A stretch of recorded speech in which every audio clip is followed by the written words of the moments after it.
Igbo ndị mere ege ntị ekene m ụnụ asị m ihe ọma mere onye mere ibie ụgbọgọ mere anya mịara nwunye di m asị nkata tabaghị eke na mkpụrụ ụbọchị 18 n'ọnwa Febụwarị n'afọ 2022 ka o ketere anyị ihe ọma. Ihe oge ruru ugbu a bụ akụkọ ụwa n'ihi na o ji na nkeji 30 wee gafee elekere 8. Aka m bụkwa nwanne unu nwoke ọka akụkọ Maazị Ijiji Solomon. Anyị ka nọ n'ụlọ ọrụ ndị Igbo Klass World.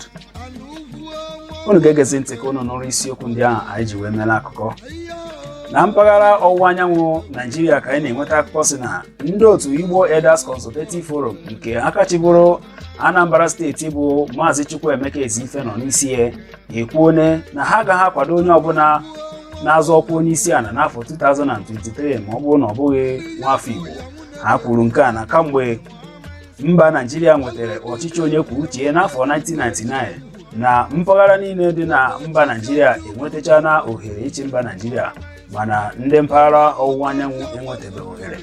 Uwe kwuo na-amasị obi ike na ha agakwa ha akwado onye ọbụla bụ onye mgbakwunye na onye ga-esi na mpaghara obodo ọzọ ịzọ ọkwa onye isi ala, n'ihi na anya bụ onye ga-enweta ntaramahụhụ.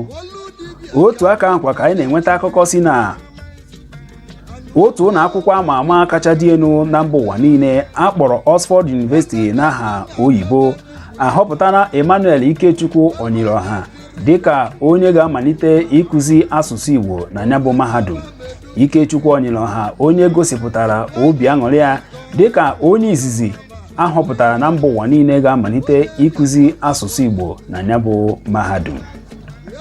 Ngalaba na-ahụ maka ahụike na mba ụwa niile gba gburugburu akpọrọ World Health Organization WHO n'aha ịchafụ ekwuona na ahọpụta na mba Naijiria dịka obodo 19 ahọpụtara na ndị ga-eso wee rụpụta ọgwụ vaccine maka iji wee kụọ coronavirus isi ya bụ okpo. Ndebe anyị ebe a ka anyị na-eweta akụkọ ụwa nke tata na njedebe. Unu echefukwana n'aka mbụ nwanne unu nwoke ọka akụkọ Maazị Ijiji Solomon.